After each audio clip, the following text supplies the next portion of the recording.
안녕하세요. 주식경제의 유토피아 주토피아에 오신 것을 환영합니다. 자, 오늘 2024년 6월 한국증시만 예보 시작할 거고요. 자, 일단 오늘 같은 경우는 증시가 살짝 이렇게 눌린다기보다는 약간 관망하는 그런 시장이죠. 증시가 왜 이렇게 관망을 또 하는 것일까? 답답하신 분들이 있을 거예요. 고점이 지금 갱신을 못하고 딱 이렇게 여기 맞고 살짝 이른 모습인데 여기서 여러분들이 어떤 포지션으로 지금 증시를 바라봐야 되고, 자, 그리고 어 제가 주말에 이제 영상을 올렸었어요. 여러분들 대공황에 대해서 생각하지 말라. 자, 이런 이야기를 제가 여러분들 드리고 있잖아요. 어 근데 제가 대공황을 생각하지 않아야 되는데 경기 침체는 생각을 좀 해야 된다. 이제 이런 이야기를 하는 이유가 이제 무엇이냐면, 일단 주식을 투자하는 관점에서요. 주식의 고점이 어딘지를 맞추는 게 진짜 어려워요. 완벽한 올해의 고점. 근데 제가 이제 어쨌든 제 경험과 그런 것들을 토대로 살펴봤을 때 금리 인하를 하는 이 시기 근처가 아마도 고점이 될 것이다 라고 제가 추측을 하는 거죠. 왜 그럴까? 지금 여러 가지 상황을 봤을 때 지금 더 이상 어떤 악재라는 게 현재로서는 보이지 않고요. 증시가 아주 이제 폭락을 시킬 수 있는 악재를 말씀드리는 거예요. 그 악재는 연준이 이제 금리 인하를 못 하는 건데, 그 이제 데이터가 지금 없어요. 뭔가 그런 거가. 자, 그게 보이지 않기 때문에 결국에 올해 금리 인하를 할 가능성이 높다라고 일단 지금 생각을 해야 되고요. 이 과정에서 금리 인하를 이제 막상 단행을 하게 되면 이게 이제 9월이 될 수도 있고요. 아니면 10월이 될 수도 있습니다. 요 근방으로 해서 이제 금리 인하를 진행하잖아요. 그러면 새로 떠오르는 게 경기 침체에 대한 우려가 분명히 시장을 공포로 물들게 할 것이다. 저는 이거를 말씀드리고 싶은 거예요. 경기 침체에 대한 우려를 저는 100%로 생각을 하는 겁니다. 경기 침체가 무조건 온다가 아니라 우려. 이 우려만으로도요, 증시는 폭락을 할 수가 있어요. 왜 그러냐면요. 이 증시가 계속해서 이제 떠받들어서 이렇게 오르는 이유가 경기 침체는 없고 앞으로 골드락스만 있을 것이다 라는 시장의 기대감이 증시를 계속해서 올리고 있어요. 근데 만약에 불안한 요소가 나오게 되면 증시는 되돌림 현상이 일어날 가능성이 높습니다. 이 과정에서 경기 침체가 왜 제가 이제 우려가 나올 수밖에 없다고 얘기하냐면, 금리를 조금 이제 인하를 하잖아요. 근데 지표가 무조건 여러분들 골드락스를 향하는 지표로 나올 수 있다고 생각하시는 분들이 있을 수 있는데 절대 그렇지 않거든요. 이 과정에서 여러 가지 변수가 생길 수 있습니다. 갑자기 침체가 어느 순간 깊어진다든지, 아니면 뭐 국제유가 갑자기 좀 오르면서 뭐 갑자기 생각지도 않은 스태그플레이션에 대한 우려가 나올지, 이 부분에 대해서 불확실성이 존재하기 때문에 이 근처가 고점 될 가능성이 높다라고 여러분한테 말씀을 드리는 거고, 한국 증시가 올해 이제 4천을 제가 이야기했지만 4천이 아니라 2,900선 요 근처가 될 것이다 라고 이제 최종적으로 거의 변수가 없지 않은 이상 이렇게 전망이 제가 이제 하고 있는 겁니다. 그래서 여러분들은 무조건 뭐 대공황이 온다 안 온다 이걸 떠나서 대공황을 일단 생각하지 마셔야 되고, 경기 침체에 대한 우려 정도는 생각하시면서 너무 욕심부리는 투자보다는 앞으로의 강세장이 추가적으로 이제 찾아온다면 이 강세장이 마지막 상승이 될 것이다. 일단은 올해 이렇게 생각하시고 시장을 접근하시는 게 저는 좋다라고 생각합니다. 자, 어쨌든 여기까지 하고 바로 시작하도록 하겠습니다. 구독과 좋아요, 알림 설정 꼭 하셔야겠죠. 자, 박스권에 갇힌 코스피 떠난다. ISA도 해외 투자에 쏠림, 뭐 이거는 계속해서 여러분 나오고 있죠. 자, ETF가 비중이 국내보다 해외가 더 많대요, 여러분. 계속해서 국내 증시를 이탈하는 개미들. 자, 이 원인들에 대해서 제가 설명을 드렸고 이렇게 될 것이다 라고 했는데, 역시 제가 생각한 대로 그렇게 되고 있고 너무 어려워요. 한국 시장이 특히.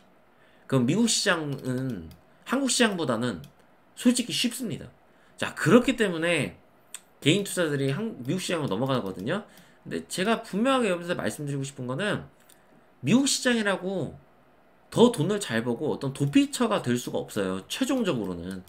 결국에 이 여러분들이 미국 주식으로 왜 넘어갔느냐. 본인이 그거에 대한 확실한 근거와 이유가 있으셔야 되고요.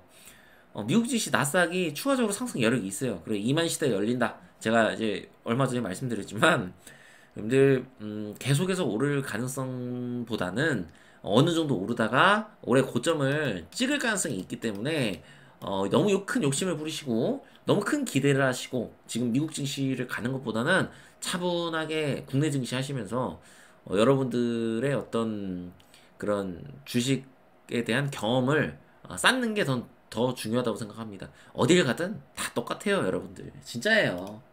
네, 제 개인적인 판단을 말씀드린 건데 다 똑같습니다, 주식은. 자, 이스라엘 헤즈볼라로 확전이 임박했다. 치명적 결과를 초래할 것. 자, 이제 이런 것들은 이제 좋지가 않아요, 증시에. 그렇지만 지금 당장 증시를 뭐 폭락을 만들 수 있는 요인은 아닙니다. 근데 이제 만약 확전에 대한 우려가 현실화가 될 경우 당연히 국제유가가 흔들릴 수 있고요. 이 과정에서 증시는 살짝 약세를 보일 수가 있습니다. 그러나 일단은 이것이 뭐 지금 당장 일어나지 않는 이상 지금 당장 뭐 이게 지금 확전이 막 돼서 뭐가 잘못돼서 자 그렇게 된다면 국제유가가 결국에 이제 폭등을 할 텐데 이거가 저 보시면 뭐 이란이 고농축 우라늄 시설 확장하고 뭐 일부는 뭐 됐다 이런 얘기하고 서로 지금 긴장감이 오고가고 있잖아요. 그러니까 이것이 실질적으로 어떤 충돌로 확실하게 이어지느냐 이게 여러분들 핵심이라고 지금은 볼 수 있겠고요. 그렇게 충돌로 일어날 가능성은 존재는 하지만 일단 여러 가지 측면을 봤을 때 변수는 이제 이란의 어떤 대통령의 지금 어떤 부재 요 정도라고 생각하시면 될 것 같습니다. 이걸로 인한 변수 원래대로라면 이란이 지금 이스라엘과 전쟁을 하기 어려운 상황이지만 그렇지 않을 수도 있다. 요 정도만 일단 생각을 하시고 지금 시장을 계속해서 보셨으면 좋겠고요. 이 국제유가 보시면 알겠지만 지금 여기서 꼬리를 달고 있지만 이것이 지금 이 고점을 뭐 명확하게 넘을 것이다 라는 그런 지금 확신을 가질 수 있는 건 아니에요. 이게 월봉인데 아직 마무리된 것도 아니고 여러가지 측면을 봤을 때 국제유가는 일단은 이 박스권에서 머물 것이다 라고 이해를 여러분들이 하셔야 되고 당분간 일단 상승보다는 횡보할 가능성이 더 높다고 보는데 여기서 아까 설명드렸던 이 금리 인하와 연관이 있어요. 자, 막상 나중에 이제 9월이든 일단 지금은 9월이 유력하잖아요. 10월이든 금리 인하를 올해 단행을 했어요. 근데 단행하고 얼마 뒤에 이제 겨울이 찾아옵니다. 그쵸? 근데 겨울에는 무조건 일단 원유의 수요가 증가합니다. 근데 지금 중동 같은 경우는 OECD래 오펙에서 원유 감산을 내년까지 하겠다고 했어요. 2025년까지. 이건 더 할 수도 있습니다. 거기다가 앞서 설명드린 이스라엘 문제가 이스라엘과 어떤 이란의 이 대립이 좀 더 이어질 수가 있겠죠. 그러면 겨울이 됐을 때 갑자기 국제유가가 또 여기서 이렇게 될 수가 있어요. 그렇기 때문에 그런 것들을 여러분들 생각을 하셔야 돼요. 이런다고 무조건 뭐 스태그플레이션 이게 아니에요. 이렇게 되는 것만으로도 증시는 폭락을 한다니까요. 그러니까 그때 가서 이제 여러분들하고 이제 이야기할 문제지만 결국에 국제유가에 대해서를 계속 이제 함께 신경을 쓰셔야 돼요. 여러분들이 주식 투자를 하시면서 국제유가라는 거를 뗄래야 뗄 수 없는 그런 거라고 생각하시고 정말 진짜 평생 함께 해야 된다. 2024년과 5년을 그런 생각하시고 계속해서 여러분들 쳐다보셔야 돼요. 이게 만약에 이거를 넘어가는 현상이 일어나면 당연히 증시 충격이 어마어마하겠죠. 왜냐면 금리 인하를 단행을 뭐 실시를 하면 당연히 원유는 강세를 보일 가능성이 높겠죠.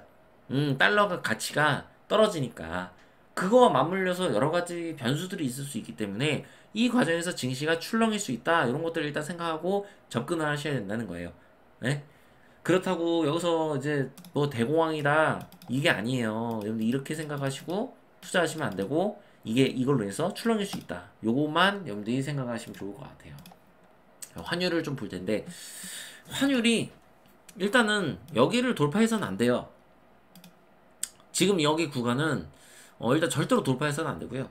일단 여기를 돌파한다고 하면 이 전고점 보러 한번 간다는 얘기거든요. 그럼 이게 만약에 제가 이제 2,900을 얘기했어요. 그죠? 코스피 2,900. 근데 환율이 갑자기 튀어요. 막. 근데 이렇게 막 갑자기 튀는 현상이 일어나면 이 2,900이 아니라 여기서 좀 더 아래인 뭐 2,850 뭐 이렇게 될 수도 있는 겁니다. 그러면 제가 이제 환율에 대해서 설명을 간략하게 드리면 환율이 분명히 1,400원을 만약 한 번 더 이렇게 돌파를 하잖아요. 이 과정에서 한은이 개입을 할 거예요. 한은이 달러 풀어가지고 막을 겁니다. 그렇기 때문에 이게 한 번에 이렇게 뚫리거나 그런 일은 일어날 가능성이 낮아요. 그래서 여러분이 주식을 하다가 한 번쯤 주식이 출렁일 수 있어요. 그 과정에서 왜 이 환율이 더 튀었는지 이런 것들을 좀 생각하실 필요가 있고요. 그때 이제 가야 되겠지만 어쨌든 고환율을 유지할 수밖에 없다는 거. 앞으로 그런 시대가 열렸다는 것만 생각하시고 물가가 쉽게 잡히지 않을 것이다. 한국은 그렇게 생각하시고 앞으로를 바라보셨으면 좋겠고요. 코스피 차트를 통해서 여러분들하고 좀 이게 디테일하게 설명을 좀 드리도록 하겠습니다. 지금 여기서 쌍봉을 찍고 내려왔는데 다시 한번 고점을 돌파하는 시도를 하는 과정에서 지금 약간 이렇게 눌리고 있단 말이에요. 이런 현상이 일어나는 거는 얘가 눈치를 보고 있는 거예요. 지금 나스닥의 눈치를 보고 있습니다. 일단은 금리 인하는 확정이 됐고 이 과정에서 우리 증시도 위로 한번 튀어야 될 텐데 여기서 어떤 확신이 없는 거예요. 그 확신이 이제 금리 인하에 대한 확신이 없는 게 아니라 지금 이제 한국이 삼성전자가 엔비디아의 어떤 계약과 이런 관련해서 불확실성이 존재하잖아요. 그쵸? 삼성전자의 미래가 사실 뭐 확실하다 이런 지금 느낌은 아닙니다. 그것들이 이 차트를 제가 또 삼성전자 보시면 설명드리면 이해가 빠르시겠지만 외국인들이 지금 약간 관망을 하는 그런 분위기예요. 삼성전자에 대해서 여러분 엔비디아 이 계약이 잘 되었을 때 그럴 때 이제 우리나라가 결국 반도체 산업이 앞으로도 AI라는 새로운 먹거리 속에서 주도권을 가질 수밖에 없겠구나. 이렇게 생각을 하고 외인들이 우리나라의 시장에 참여를 할 수가 있단 말이에요. 근데 이게 확실해질 필요가 있어요. 근데 일단 지금 이렇게 살짝 눌리고 있지만 여기 지금 이격도가 많이 줄어 있거든요. 근데 이거 보시면 일단 현재 기준으로서 정배열을 다시 한번 완성을 시켰어요. 지금 그죠? 오늘 기준으로 완벽하게 정배열입니다. 그럼 이 상황에서 주가가 만약에 여기서 추가적으로 눌리는 상황이 오더라도 이거는 눌림으로 생각하고 이거 기회로 생각하셔야 돼요. 일단은 그렇게 바라보셔야 돼요. 여기 한 번 더 돌파를 시도하러 갔기 때문에 이 지금 움직임은 반드시 돌파를 해야 되는 상황인 거예요. 여기서 반드시 돌파해야 되는 것들을 돌파 못하고 한번 밀렸기 때문에 다시 재차 여기까지 올라갔기 때문에 이제 돌파를 한다고 생각하고 시장 긍정적으로 생각을 해야 되고 그 2,900까지 제가 그렇게 할 수밖에 없었던 이유가 우리 시장이 지금 뭐 제가 앞서 설명드렸다시피 삼성전자의 어떤 그런 뭐 미래의 가치 이런 거에 대해서 지금 논할 수 있는 그런 상황은 아니다. 우리 코스피 증시가 저평가로 지금 완벽하게 판단하는 게 단순히 이 PBR이 낮다고 제가 뭐 우리 코스피가 저평가입니다 이게 아니라 코스피가 그동안 과거에 비해서 크게 오르지 못했고 계속해서 이 가격을 유지하고 있어요. 과거 수십 년이래. 한 10년 전 뭐 이때보다 여러분들 크게 오르지 못했어요. 코스피는. 그거에 비해서 한국은 충분히 성장을 했는데 그래서 제가 이제 저평가를 보고 있는 건데 앞으로의 상승에 대한 그런 여지들 앞으로 그런 어떤 미래가 있어야 되지 않겠습니까? 미래에 우리는 더 발전할 것이다. 어느 정도. 아니면 지금의 지금 경제력을 유지할 것이다. 그럼 이걸 하려면 지금 우리나라에서 가장 지금 핫한 반도체가 세계에 지금 팔려 나가야 되는 거예요. 그래서 이 반도체 관련 기업들이 돈을 벌어야 되는 거예요. 그래야 증시가 오를 수 있는 거예요. 만약 여기서 반도체가 돈을 벌지 못한다. 그럼 결국에 이 삼성전자의 어떤 그런 삼성전자의 문제 때문에 돈을 벌지 못하면 코스피는 여기서 좀 더 올라도 계속해서 답답한 박스권을 유지할 수밖에 없겠죠. 그래서 이런 것들 때문에 지금 당장은 2,900을 쉽게 넘지는 못할 것이다. 코스피가 여기 요 근처에서 아마 저는 끝날 것이다 라고 일단 보고 있습니다. 그래서 추가 상승 여력이 있더라도 그 상승이 좀 그렇게 길지 않다. 이렇게 생각하시고 시장을 좀 바라보시는 게 저는 좋겠다고 생각하고요. 코스닥은 오늘은 좀 생략하고 삼성전자만 보고 끝내도록 하겠습니다. 자, 삼성전자 보시면 일단 단기적으로 여기는 쌍바닥을 찍은 게 확실해요. 여기서 60일선을 올려주는 이 캔들, 이것이 일단은 삼성전자의 어떤 단기적인 이렇게 하락 국면을 멈췄다라고 저는 생각을 합니다. 그래서 삼성전자 같은 경우는 추가적으로 뭐 여기서 우상향을 할 수도 있고요. 지금 그런 상황인데 그렇더라도 저는 이 고점은 쉽게 못 넘을 거라고 판단하고 있고요. 여기는 한번 보러 가거나 이 근처를 넘어주는 그런 이제 캔들이 하나는 저는 나올 거라고 생각해요. 아니면 여기서 횡보를 하거나. 그래서 어쨌든 이 삼성전자의 하락세는 지금 멈췄지만 언제든지 여러분 삼성전자가 다시 여기를 보러 갈 수도 있어요. 그거는 왜 그래요? 엔비디아. 이게 불확실성이 있잖아요. 만약 엔비디아하고 잘 쿵짝이 안 돼서 계약이 불발나면 아니면 지연되면 삼성전자가 아니라 다른 업체가 엔비디아하고 계약을 따내겠죠. 그럼 삼성전자는 어떻게 되겠어요? 실적이 예전같이 않게 나온다는 암울한 전망이 나오면서 삼성전자의 주가가 다시 한번 밀릴 수가 있기 때문에 이런 것들을 여러분들 생각하시고 일단은 낙관적으로 시장을 보되 우리 증시가 언제든지 한번 올랐다가 밀릴 수 있는 이런 가능성들을 일단 생각하시고 그렇게 투자를 하셔야 되고 지금 이제 비중을 막 늘려라 이렇게 말씀 못 드리지만 어쨌든 추가적인 상승 여력이 있고 고점 근처가 얼마 남지 않았다. 그렇기 때문에 우리가 손익비를 따져봤을 때 손익비가 그렇게 좋지 않다는 거예요. 그래서 삼성전자를 기준으로 올라봤자 지금 만약에 8만 전자로 쳐요. 올라봤자 이 구간이에요. 이렇게 보는 거예요. 저는 지금 올라봤자. 그럼 먹을 자리가 이거밖에 안 나오는 거예요. 근데 리스크는 커요. 불확실성인 리스크.